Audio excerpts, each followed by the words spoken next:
दोस्तों नमस्कार।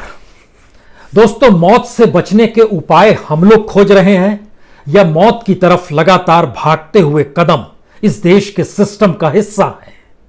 मौत से इस देश को कमाई भी हो जाती है और जिंदगी बचाने के लिए इस देश की सियासत अपने तरीके का ककहरा गढ़ती भी चली जाती है। आज बड़ी अजीबोगरीब त्रासदी के साथ हम आपके साथ जुड़ रहे हैं, एक संवाद बना रहे हैं। सोचे नहीं थे कि कभी ऐसा वक्त आएगा जब हम आपसे इस बात पर चर्चा करेंगे कि इस देश के भीतर में मुनाफे का मतलब दूसरे को मौत देना होता है और मौत भी जिंदगी के समानांतर इस देश के भीतर में चलती है। आपके जहन में यह बात आ रही होगी, दरअसल जिक्र वायरस का हो रहा है, लॉकडाउन का हो रहा है। लॉकडाउन के बाद खुलने वाली आर्थिक स्थितियों से भारत किस तरीके से जूझेगा, इसको लेकर हो रहा है। जी नहीं, आज तो जिक्र इस बात का हो रहा है कि दरअसल देश के उन हिस्सों में जो रेड जोन है वहां भी शराब की दुकान खुल गई। और हमने भी कभी इस रूप में अध्ययन नहीं किया था और जाना नहीं था कि इस देश के भीतर दवाइयों से ज्यादा शराब की दुकानें हैं।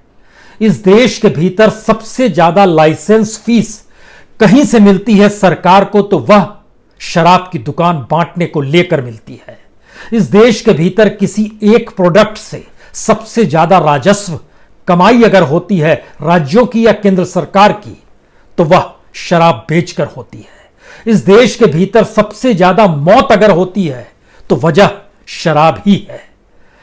और देखिए, लॉकडाउन जारी है और इन सब के बीच जब यह ऐलान हुआ कि शहर शहर, नगर नगर, जिले जिले और राज्य राज्य या समूचे देश में अब शराब की दुकानें खुल जाएंगी, तो जिस तरीके की कतार नजर आने लगी उसमें एक बड़ा सवाल यह था, क्या इस देश के भीतर में मौत से किसी को डर नहीं लगता है या मौत शायद हर कोई अपनी हथेली पर लेकर चलता है। तो फिर किस बात का डर है? यह कौन सा वायरस है? इससे क्यों डराया जा रहा है? और अगर डराया जा रहा है और अगर यह डर है और अगर यह सच है, तो फिर लॉकडाउन के भीतर शराब की दुकान खोलने का मतलब क्या था?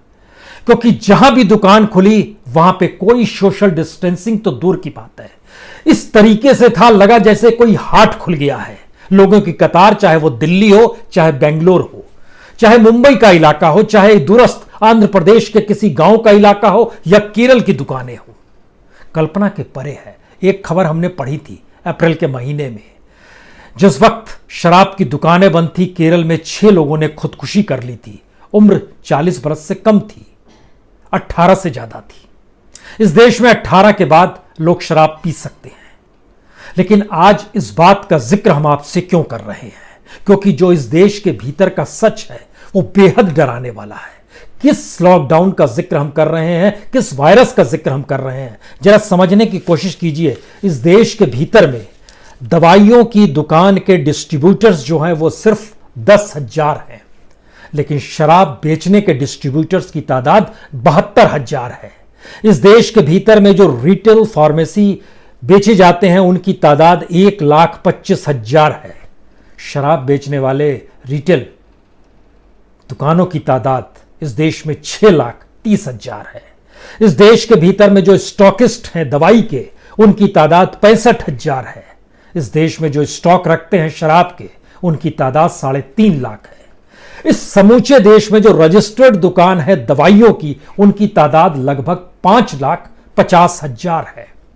और इस देश के भीतर में रजिस्टर्ड तौर पर जो दुकानें हैं शराब की, जो विदेशी शराब बेचते हैं, जो देसी शराब बेचते हैं, जो बियर की दुकान खोले हुए हैं, उनकी तादाद 19,80,000। जी, यह इस देश की स्थिति है। इसके भीतर और अगर घुसिएगा तो आपको और शर्म आएगी, क्योंकि सारी कमाई क्या इस रूप में होती है? पूरे देश का एनालिसिस तो नहीं, इसके लिए हमने खास तौर पर दिल्ली से सटे हुए नोएडा के इलाके को लिया है। नोएडा के इलाके पर जाएं उससे पहले एक चीज जरा समझ लीजिए कि हम लोगों के लिए क्या प्राथमिकता है, जरूरतें क्या है, न्यूनतम जरूरत क्या है, सरकार उसे कैसे पूरा करेगी, कौन सा सिस्टम है। कुछ भी नहीं है इस देश के भीतर में। तभी तो बहस चल रही है कि जो माइग्रेंट मजदूर है, जो अपने घर पहुंचना चाहता है, उससे रेलवे किराया ले रही है। सरकार कुछ भी कहे, लेकिन सच यह है कि मुंबई के वसई से ट्रेन खुलती है कल के दिन और वो ट्रेन पहुंचती है गोरखपुर, उसको पहुंचना है, और जो माइग्रेंट मजदूर है उससे लिया जाता है टिकट 740 रुपए, और जिनके पास टिकट नहीं है कुछ लोग उसको वहां ब्लैक भी करते हैं और लेते हैं 800 रुपए। सामान्य तौर पर अगर आप स्लीपर क्लास में सफर करते हैं, मुंबई से गोरखपुर तक काशी एक्सप्रेस में बैठते हैं, तो आपको पैसे देने होंगे 680 रुपए, और अगर आप गोरखपुर एक्सप्रेस सुपरफास्ट में बैठते हैं तो आपको लगेंगे 735 रुपए। यहां पर पता चल रहा है, जब आप अंदर घुस के बातचीत करना शुरू करते हैं तो पता चलता है कि कुछ भोजन दिया जा रहा है, उसका भी पैसा जोड़ दिया गया है। जो बाहर चेकिंग हो रही है, मास्क दिया जाता है, उसका भी पैसा जोड़ा गया है। कोई रियायत कहीं से नहीं। और जिस तरीके से रेलवे ने ही 151 करोड़ रुपए पीएम केयर में दिए हैं, उसकी अपनी कमाई साल भर की 250 करोड़ से ज्यादा की नहीं है, जो नेट प्रॉफिट रेलवे के पास आता है। 150 करोड़ 151 करोड़ शगुन के नाम पर 1 करोड़ यानी 151 करोड़ रुपए दे दिए गए। लेकिन रियायत देने के लिए देश के भीतर की स्थिति, अगर इस देश में 1000 ट्रेन एक साथ चले तो रेलवे पर बोझ पड़ेगा सिर्फ 100 करोड़ का, क्योंकि एक ट्रेन चलाने में मैक्सिमम खर्चा जो आता है वो 10 लाख रुपए का आता है। यानी आप 100 करोड़ खर्च करके इस देश में 1000 रेलगाड़ी एक दिन के लिए चला सकते हैं। लेकिन हमने 151 करोड़ रुपए पीएम केयर में डाले हैं। पीएम केयर इस बात की तकलीफ उठाने को तैयार नहीं है कि वह उन पैसे से माइग्रेंट मजदूरों को रियायत देते हुए घर तक फ्री ऑफ कॉस्ट पहुंचा दे। लड़ाई इस बात की हो रही है कि स्टेट क्यों नहीं देता है पैसा, सेंटर कितना देगा पैसा, या सेंटर क्यों नहीं दे रहा है, स्टेट क्या पैसा देगा। लड़ाई इस बात की हो रही है। ये इस देश के नागरिकों का सवाल है, लेकिन गरीबों का सवाल उसके भीतर में नहीं समाता है। उसके भीतर जब आप और जाइएगा, और आप जरा समझने की कोशिश यह भी कर लीजिए, क्योंकि जब हम एक जिक्र सिर्फ नोएडा का करने वाले हैं, उससे पहले एक चीज और जानिए। इस देश के भीतर में जो भी कमाई होती है किसी भी राज्य को चलाने की, उसके हाथ पांव फूल गए हैं बीते 50 दिनों में। कमाई हो नहीं रही है क्योंकि ये देश सिर्फ टैक्स के पैसे से चलता है। टैक्स तभी होगा जिसको आप माल को खरीदेंगे। बाजार से अगर आप बिस्कुट खरीदते हैं, पेंसिल खरीदते हैं, शराब की बोतल खरीदते हैं, कॉपी किताब खरीदते हैं, अनाज खरीदते हैं, कुछ भी खरीदते हैं, फ्रिज खरीदते हैं, एसी खरीदते हैं, गाड़ी खरीदते हैं, कुछ भी खरीदते हैं, सब में आपको टैक्स लगता है अलग अलग माध्यमों से, जिसका जिक्र इससे पहले के एपिसोड में हमने आपको बताया था। केंद्र सरकार कैसे चलती है। स्टेट के सामने नया संकट है कि उसके पास तो पैसा अब आ ही नहीं रहा है। अब वो क्या करेगी। और खुद हर स्टेट का एक ढांचा होता है कि राज्यों की कमाई कहां से होती है। राज्यों की कमाई उसके अपने टैक्स रेवेन्यू 46% रहता है। ये 46 टैक्स रेवेन्यू कहां से आता है। इस 46% को जब अलग अलग हिस्सों में आप बांटना शुरू कीजिएगा तो आपके सामने आएगा कि स्टेट जीएसटी जो होता है वो 39.9% है, जो बीते 40-45 दिनों में कितना हो गया है ये मानकर चलिए 80% तक नीचे आ गया है। डाटा देंगे आपको। जो वैट लगाया जाता है, और वैट मैक्सिमम पेट्रोल डीजल पे लगता है, ज्यादा कमाई उसी से आती है, वो तकरीबन 21.5% होता है राज्यों की कमाई का। जो एक्साइज लगाया जाता है, एक्साइज शराब से जुड़ा है, लीकर से जुड़ा है, जो कि लगभग 12% तक का होता है। जो प्रॉपर्टी और कैपिटल इन्वेस्टमेंट होता है उससे राज्यों की कमाई उस टैक्स से होती है लगभग 11.2%। और जो गाड़ियां खरीदी बेची जाती है, जो टैक्स व्हीकल्स पे लगता है, उससे कमाई होती है 5.7%। और ये जो 46% इन सबको मिला दीजिएगा, इसकी स्थिति बिगड़ गई इस दौर में। राज्यों के ऊपर दबाव है कि वो पैसा लाए तो कहां से लाएं, क्योंकि जीएसटी का पैसा जो इससे पहले का था वह भी सेंटर स्टेट को देने के लिए स्थिति में नहीं है। वहां भी लाखों करोड़ का बकाया है। अब राज्य क्या करें, तो शहर शहर शराब की दुकानें खोली गई। कितना पैसा आता है शराब की दुकानों से। शराब की दुकानों से तकरीबन 2.5 लाख करोड़ रुपया पिछले साल का है जो राजस्व के तौर पर मिला। 2.5 लाख करोड़। स्टेट वाइज जानना चाहते हैं, महाराष्ट्र की कमाई 24,000 करोड़ की, उत्तर प्रदेश की कमाई 26,000 करोड़ की, तेलंगाना की कमाई 21,500 करोड़ रुपए की, कर्नाटक की कमाई 20,948 करोड़ रुपए की, बंगाल में कमाई, पश्चिम बंगाल में 11,874 करोड़ रुपए की कमाई। राजस्थान में 10% इधर बढ़ा दिया गया टैक्स, उससे उसकी बढ़ गई स्थिति और 7,800 करोड़ की कमाई उसको साल भर में हो जाती है। पंजाब में भी बढ़ाया गया एक्साइज टैक्स, अब उसकी कमाई 6,000 करोड़ पार कर गई है, पिछले साल 5,600 करोड़ की थी। दिल्ली की कमाई तकरीबन 5,500 करोड़ की कमाई है। मध्य प्रदेश ने भी बढ़ाया है और अब वो 9-10 हजार करोड़ रुपए कमा रही है। ये सारी कमाई के लिए शराब की दुकानें खोल दी गई, वो शराब की दुकानें जिसकी वजह से इस देश के भीतर में हर दिन जो मौत होती है वह 383 मौतें होती हैं। 383 हर दिन मौत, लोग शराब से मरते हैं। ये इसमें मत जोड़िएगा कि शराब पीकर एक्सीडेंट कर दिए या शराब पीने के बाद आपको कैंसर हो गया। जी नहीं, कैंसर के मरीज जो शराब पीते हैं वो एक अलग केस है। ये जो 383 केसेस हैं ये सिर्फ लीवर सिरोसिस बीमारी जो है, आपका जो लीवर डैमेज होता है, हर दिन 383 यानी साल भर में 1,40,000 लोग मरते हैं। तो क्या कहा जाए, जो 50 दिन बंद रहा हमने बहुत लोगों को बचा लिया, क्योंकि महीने भर की स्थिति में आइएगा तकरीबन 12,000 लोग बैठेंगे, तो बचा लिया गया क्या। और अब जब दुकान खुली और मेला और रेला पड़ पड़ा है, लोग शराब की दुकानों पर जा रहे हैं, तो ऐसे में शराब बिके और ज्यादा बिके, इसकी स्थिति में स्टेट गवर्नमेंट, सेंट्रल गवर्नमेंट आ गई है, क्योंकि पैसा चाहिए। और राजस्व का पैसा जो हम बता रहे हैं स्टेट वाइज की स्थिति जो है, इसके मतलब क्या है। इसका मतलब यह है कि हमारे देश की इकोनॉमी का जो बेसिक स्ट्रक्चर है वो दरअसल इसी बात पर टिका हुआ था या टिका हुआ है, जहां पे लोग जो माल खरीदने जाएंगे उसमें अभी तक जिन मालों की तादाद थी वो आपके लग्जरी आइटम थे। शराब लग्जरी आइटम में आता है। फ्रिज, एसी, टीवी, गाड़ी, बड़ी गाड़ी, ये सब लग्जरी आइटम में आता है और ये सीधे धड़ाम से नीचे आ गए हैं। इसको बनाने वाली कंपनियों में कितनी बड़ी तादाद में जो लोग काम कर रहे थे उनके पास रोजगार नहीं है। खुद भारत के भीतर में सीएमआई का डाटा बोल रहा है 14 करोड़ लोगों की नौकरी चली गई। अलग अलग सेक्टर की अलग अलग जानकारी है। एक अगर हम होटल इंडस्ट्री के जिक्र आपसे करें तो लगभग 90,000 करोड़ रुपए का नुकसान 2020 में सिर्फ इस साल में होटल इंडस्ट्री को होगा। ऑर्गेनाइज्ड होटल इंडस्ट्री जो है उसकी अपनी टोटल कैपेसिटी 90,000 की है, उसको भी लगभग 48% यानी 40,000 करोड़ से ज्यादा नुकसान हो रहा है।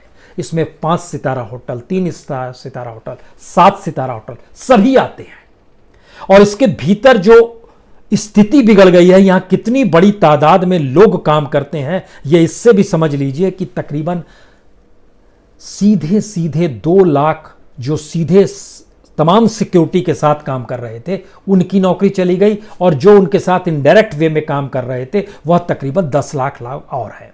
इतनी बड़ी तादाद में ये सीधी नौकरी जा चुकी है। इसके भीतर जब और आप जानना चाहेंगे कि अगर ऐसी स्थिति आ गई है तो आने वाले वक्त में होगा क्या, और जिस शराब का आप जिक्र कर रहे हैं इसके बारे में जब हम आपके सामने रख रहे हैं ग्राउंड जीरो की रिपोर्ट नोएडा की जरा स्थिति को पहले हमको लगता है आपको समझ लेना चाहिए, क्योंकि बड़ी दुखद स्थिति है इस देश के भीतर में। एक तरफ रेलवे का किराया देने के लिए मजदूर के पास जितना पैसा नहीं है, उससे ज़्यादा बड़ी कीमत में शराब की बोतल थैले में भर भर कर ले जाने की स्थिति भी आज देश भर में नजर आई, वह भी रेड जोन में, लॉकडाउन में, और वहां पर कोई सोशल डिस्टेंसिंग नहीं थी। पुलिस लाठियां भांज रही थी लेकिन उसके कोई मतलब और मायने नहीं थे, क्योंकि आपके दिमाग में समझा ही नहीं कि दरअसल इस देश के भीतर में लॉकडाउन में आप घरों में कैद कर सकते हैं, लेकिन जब आप चीजें खोलेंगे तो वो 30 दिनों का गुबार किस तरीके से सड़क पर निकलेगा उसका एक नजारा भर था। ये हम जब आपसे नोएडा का जिक्र कर रहे हैं तो हमको लगता है इस देश भर की स्थिति का जो डाटा हमने आपके सामने रखा कि इस देश में दवाई की दुकान से ज्यादा शराब की दुकानें हैं, और हम लोग आपसे लगातार जब बैठते हैं जिक्र करते हैं तो हम लोग के जहन में होता है कि क्या क्या कष्ट है इस देश के भीतर में। पीने का पानी नहीं है, एजुकेशन नहीं है, फूड नहीं मिल पा रहा है, हेल्थ केयर नहीं मिलता है, हाउसिंग नहीं है, सैनिटेशन, माने कहीं कुछ है ही नहीं। और यहां आज हम जिक्र को इस मुद्दे को लेकर करना पड़ रहा है। चौंक जाइएगा आप भी जब इस डाटे को सुनिएगा कि दरअसल क्या इस देश के भीतर की स्थिति है, क्योंकि स्थिति बहुत साफ बताती है कि करोड़ों अरबों रुपया सिर्फ लाइसेंसिंग के नाम पर लिया जाता है। नोएडा की स्थिति यह है, जो दिल्ली से सटा हुआ इलाका है, आज वहां पर दुकानें खुल गई, वहां पर 115 विदेशी शराब की दुकान है। 115 विदेशी शराब की दुकान, 214 देसी शराब की दुकान और 129 बियर की दुकान। इन तीनों को मिला दीजिएगा तो 458 दुकानें हैं शराब की सिर्फ नोएडा में, जो लाइसेंस के साथ चल रही है, लाइसेंस फीस देकर चल रही है। 115 विदेशी शराब की दुकानों को 1 साल का लाइसेंस फीस जो देना पड़ा वो है 34,91,50,000। 214 देसी शराब की दुकान को 1 साल का लाइसेंस फीस देना पड़ता है तकरीबन 239 करोड़ 18,10,433 करोड़। जो बियर की दुकान है 129, उसको लाइसेंस फीस देना पड़ा 12,52,40,000। अगर सबको मिला दीजिएगा तो तकरीबन 287 करोड़। इतना सिर्फ नोएडा में लाइसेंस के लिए लोग पैसा देते हैं और कि दुकान खुल जाए, साल भर बेच चले। और जब हमने सोचा कि अगर ऐसी स्थिति है और मान लीजिए किसी को दुकान खोलनी है तो क्या करना होगा, इसके लिए हमने देखा कि भरे पड़े। और आपको जानकर है तो कि विदेशी टूरिस्ट जो आते हैं उनके लिए जो 5 सितारा और 7 सितारा होटलों के भीतर जो दुकान है उनकी संख्या इस देश में 3,133 है। बेस्ट शराब बेचते हैं वो लोग और इसी से कमाई होती है सरकार की, और वही कमाई उसके राजस्व का हिस्सा होती है। बड़ी विभत्स स्थिति है। हम वायरस से बचने का उपाय खोज रहे हैं, मौत ना हो जाए। यहां मौत बेचने को तैयार है, क्योंकि जिन बातों का हम मौत का जिक्र कर रहे थे उससे पहले इसको समझिए। दुकान खोलनी है आपको, शानदार जगह पे दुकान मिल जाएगी, मॉल में, होटल में 1 से 2 करोड़ रुपए खर्च करने होंगे। आपको स्पेस चाहिए होगा 700 से 1,000 स्क्वायर फीट, और वो जो मल्टीनेशनल्स कंपनी है वही चीजें क्रिएट करेंगी, और भारत सरकार से उन्हीं का रास्ता है, वही लाइसेंस दिलाएंगी, वही सब काम करेगी। और मंथली जो आपको दुकान में बिक्री होगी वह तकरीबन 70 लाख है। ये एवरेज है। 70 लाख एवरेज का मतलब होता है तकरीबन 8.5 करोड़ सालाना। यह इस देश के भीतर का सच है। और उस सच के भीतर का हिस्सा, जब हम आपसे मौत का जिक्र कर रहे थे और हमने जब आपसे कहा 383 मौत हो जाती है, तो जो लोग शराब पीकर गाड़ी चलाते हैं उनकी मौत अलग होती है। वो हर दिन 273 लोग मरते हैं, साल भर में 1 लाख के लगभग लोग मर जाते हैं। और जो लोग कैंसर के मरीज होते हैं वो शराब पीते हैं, उनकी मौत हर दिन 82 लोगों की होती है इस देश के भीतर में। यानी शराब के साइड इफेक्ट्स लिए हुए बीमारियां अलग हैं। सिर्फ शराब से लीवर साइरोसिस जो होता है उसकी वजह से मरने वालों की तादाद हर दिन 383 है। लेकिन दुकान खुलेगी क्योंकि राजस्व का चक्कर है। और अगर राज्यों की कमाई ही इस पे टिकी हुई है, क्योंकि राज्यों की कमाई में अपना जो 46% होता है उसका सबसे बड़ा हिस्सा अगर शराब और जीएसटी पर टिका हुआ है। जीएसटी शून्य होते जा रहा है, वैट मिल नहीं पा रहा है, एक्साइज हो नहीं पा रहा है, ट्रांजैक्शन प्रॉपर्टी और कैपिटल का रुक गया है, व्हीकल्स का रुक गया है, तो राज्यों की कमाई क्या होगी। इसके लिए एक बहुत शानदार स्थिति है मौजूदा वक्त में। जो स्थिति नजर आ रही है कि उत्तर प्रदेश ने जैसे कहा कि हम अपने यहाँ लोगों को वेतन भी देंगे और हम अपने यहाँ के लोगों को सारी सुविधा भी देंगे, और उसके जरिए समझ में आया कि लगभग 12,000 करोड़ रुपए उसको देने होंगे। पंजाब ने कहा हम भी देंगे, उसके हिस्से में भी लगभग आया कि उसको भी तुरंत 500 करोड़ रुपए 5,000 करोड़ रुपए देने होंगे। उनकी कमाई क्या हो रही है। उत्तर प्रदेश की कमाई 2,500 करोड़ पे अटक गई, पंजाब की कमाई और कम पे हो गई। तो ये पैसा लाएंगे कहां से, और पैसा जब नहीं होगा तो पैसा लाने के लिए ये क्या क्या करेंगे। इस देश की पूरी इकोनॉमी को अगर आप समझिएगा तो इससे समझ लीजिए कि इस देश में इकोनॉमी का मतलब पैसा और राजस्व को बढ़ाना था, तरीका कोई भी हो। तो तरीका जो है वह मौत बेचने का भी तरीका है। तो फिर ये लॉकडाउन मौत से बचने के लिए था क्या, या फिर जो मार्च तक भारत की अर्थव्यवस्था की स्थिति नाजुक होती चली जा रही थी वह इतनी नाजुक थी कि इस दौर में लॉकडाउन ने एक ढाल के तौर पर काम किया।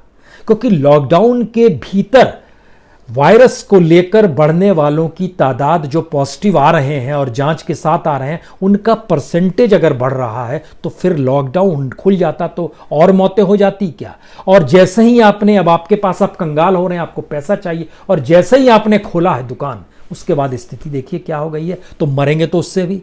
तो अब आपको क्या चाहिए। अब यहां आकर स्टेट के पास कोई जवाब नहीं होता है, क्योंकि उसका सिस्टम ही दरअसल प्रॉफिट पे टिका हुआ है, ह्यूमनिज्म पे नहीं टिका हुआ है, इस देश के विकास और डेवलपमेंट को लेकर नहीं टिका हुआ है।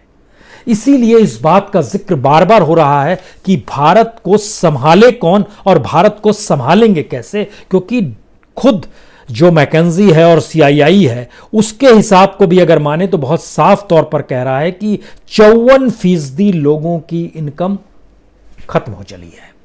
67% लोगों ने कटौती करनी शुरू कर दी है। और जो डाटा आ रहा है कि असर अब जब दिखाई देगा लॉकडाउन खुलने के बाद, तो कितना असर होगा आपको जानकर हैरत होगी कि सीआईआई और मैकेंजी जो दो अलग अलग संस्था है, इनका जो एनालिसिस है कि 6 महीने से ज्यादा का असर, यानी 6 महीने तक बहुत बुरी स्थिति, 6 महीने से 1 साल लग जाएगा हमको पटरी पर आते आते, लगभग 60 से 70% लोग ये मानकर चल रहे हैं। और बाकी लोग का कहना है कि लगभग 3 महीने तक अनुकूल स्थिति आ जानी चाहिए। इसमें मानने वाले लोगों की तादाद 15 से 17% है। यह स्थिति इस देश के भीतर की है, जहां पर सामने संकट अलग अलग सेक्टर में आ चुका है। मैन्युफैक्चरिंग में लगभग 5 करोड़ 64 लाख लोग, कंस्ट्रक्शन में लगभग 5 करोड़ 43 लाख लोग, ट्रांसपोर्ट से जुड़े हुए 2 करोड़ 29 लाख लोग, जो एकोमोडेशन और फूड से जुड़े हुए हैं तकरीबन 1 करोड़ लोग। स्थिति नाजुक है, हमारे पास उपाय नहीं है। तो क्या शराब की दुकान इसलिए नहीं खोली गई क्योंकि राजस्व का जो आंकड़ा है वो तो सिर्फ 2.5 लाख करोड़ का है, और अलग अलग राज्यों का आंकड़ा जो हम बता रहे हैं वो कहीं 25,000 करोड़, कहीं 20,000 करोड़, कहीं 10,000 करोड़। क्या इसलिए खोली गई कि लोग शराब पी के चीज़ों को भूलना शुरू कर दें, या उस मेंटल एस्पेक्ट में चले जाएं जहां पर इस बात का चिंतन और सोचना बंद कर दें कि दरअसल इस देश का सिस्टम और इस देश की इकोनॉमी और इस देश को इकोनॉमी और सिस्टम को चलाने वाले लोग जो हैं वो कितने नाकाबिल हैं। ये बातों का जिक्र ना हो, उन्हें सोचा ना पड़े कि दरअसल नौकरी चली गई तो क्या हुआ, किसी तरीके से शराब पीना शुरू कर दें। क्या ऐसी स्थिति इस देश के भीतर में आ गई है? लग तो यही रहा है, क्योंकि जब आप इस देश के भीतर का एनालिसिस शुरू करेंगे तो आपके सामने कोई प्रोडक्टिव वर्क नजर नहीं आएगा कि आखिर इस देश में सरकार काम कर कैसे रही है। हमने सोचा इस दौर में कुछ तो होगा जो चीजें अनुकूल हुई होगी, तो जानकारी मिली कि इस देश में किसान जो है वो फर्टिलाइजर खरीद रहा है, और फर्टिलाइजर की स्थिति इस देश के भीतर में अब बिकनी इतनी ज्यादा हो गई है कि लगभग वो 50% 48% तक ज्यादा बिक रही है अप्रैल के महीने में। यानी खेतीहर किसान और मजदूर जिसके लिए 2 जून की रोटी की जरूरत है, वह अपनी उस पूंजी को लगा रहा है जिससे आने वाले वक्त में कमाई हो। और दूसरी तरफ जो एक बौद्धिक तबका है, शहर में रहने वाला तबका है, जिसके पास पैसा है, जो समझ रहा है कि नुकसान हो जाएगा, जो समझ रहा है कि वो अगर कल आवाज उठाना शुरू कर दे शहर शहर में तो फिर मुश्किल हो जाएगी इस सिस्टम को संभालने वाले लोगों को, तो वो चुनौती ना दें। तो क्या ऐसे में दुकानें खोली जा रही हैं? क्या इस तरीके की स्थिति आ रही है? क्योंकि राजस्व कोई इतना ज्यादा भी नहीं है कि जिसके जरिए समझा जा सके कि इसके जरिए देश को आप संभाल लेंगे, क्योंकि स्थिति लगातार बिगड़ी हुई है। हमारे पास एक टेलीफोन आया कि हम लोग चेन्नई से चले हैं और आंध्र प्रदेश के राजमुंद्री में आकर अटके हैं और हमें झारखंड जाना है। 10 लोग साइकिल से चले, 6 दिन में वो पहुंचे राजमुंद्री में। वहां उनको पकड़ लिया गया कि आपको आगे नहीं ले जाने देंगे। चेन्नई से राजमुंद्री तकरीबन 600 किलोमीटर, हर दिन 100 किलोमीटर साइकिल चलाकर वो वहां तक पहुंचे। साइकिल क्यों नहीं छोड़ सकते थे? दूसरा रास्ता नहीं था, और साइकिल ही शायद उनकी जिंदगी की सबसे बड़ी संपत्ति है। और राजमुंद्री से भी झारखंड तक पहुंचना, जहां उनको जाना है, वो देवघर या गोड्डा का इलाका है, वहां तक पहुंचने की स्थिति में लगभग 1300 किलोमीटर सफर और करना है। ये कौन सी स्थिति में देश है जहां पर इस तरीके की परिस्थितियों को भी जिया जा रहा है और इस देश का कोई इंफ्रास्ट्रक्चर इस देश के बहुसंख्य तबके के लिए खड़ा ही नहीं है। चाहे वो रेलवे हो, चाहे वो बस हो, चाहे वो भोजन हो, चाहे भोजन के पैकेट्स हो, या मास्क हो, या फिर मेडिकल जांच की स्थिति हो, नहीं खड़ा हुआ है। यानी हमने कोई इंफ्रास्ट्रक्चर क्रिएट किया ही नहीं है, और जो भी क्रिएट किया है अब हम उसको ध्वस्त करने की स्थिति में आ गए हैं। हम इस बात का जिक्र आपसे इसलिए कर रहे हैं क्योंकि जो हम लगातार इन चीज़ों का अध्ययन कर रहे थे, हम चाहते नहीं थे कि आज शराब पे इतनी लंबी डिस्कशन आपसे हो, क्योंकि जो डाटा निकल के आ रहा है वो डराने वाला इसलिए है क्योंकि बैंकों के पास की स्थिति ये हो गई है। आरबीआई कह रहा है कि बैंकों के कुल एसेट का जो एनपीए था वह अभी 9.1% था, यानी तकरीबन 9.5 लाख करोड़, जो कि इस साल होते होते लगभग 20 से 25 लाख करोड़ हो जाएगा। यानी 20 से 25% एसेट एनपीए में हो जाएगा, जहां से पैसा लौट ही नहीं सकता है, और उसी जनता का सारा पैसा बैंक में है, खासतौर से जो शहर में रहने वाले हैं, जो जनधन के मातहत नहीं है, शराब पीने वही निकले हैं। वह सोचने की स्थिति में क्यों नहीं आ रहे हैं कि दरअसल इन चीजों को इस वक्त अगर ठीक नहीं किया गया तो आने वाले वक्त में और त्रासदी होगी। कोई सोच क्यों नहीं रहा है? और जब अगर सोचने की स्थिति में नहीं है और ये स्थिति आ गई है, तो हमको लगता है आखिर में एक बात और आपसे जिक्र करें, क्योंकि इसका जिक्र हम आपसे कल करेंगे। अब ये जिक्र यह है कि इस देश के भीतर में आजादी के बाद से जो भी खून पसीने और खनिज संपदा के जरिए भारत ने कमाया, उसको इस दौर में खत्म किया जा रहा है। जितने भी पीएसयू हैं, पब्लिक सेक्टर से जुड़े हुए जितनी भी यूनिटें, उनकी क्या हालत बदतर हो गई है, हम इसका जिक्र आपसे कल करेंगे। तब आप समझ पाएंगे कि एक तरफ सवाल ये इकोनॉमी को अब संभालने का नहीं है, लगता ऐसे है कि अब सब चीज ध्वस्त ही कर दो तो ज्यादा ठीक रहेगा, क्योंकि जब इंडिविजुअल लेवल पर लड़ाई होगी तब यह बात आएगी कि सिस्टम गड़बड़ है। लेकिन सामूहिकता के साथ अगर स्थिति इस देश के भीतर में ऐसी आ जाएगी तो कहा जाएगा ये तो पॉलिटिकल तौर पे चीजें चल रही है, इसके पीछे कोई विचारधारा खोजी जाएगी। तो सोचने वाले लोगों को कुंद करो, शराब पिलाकर कुंद करो, नशे के नाम पर कुंद करो, और यह नशा कुछ भी हो सकता है। यह शराब तो एक प्रतीक है।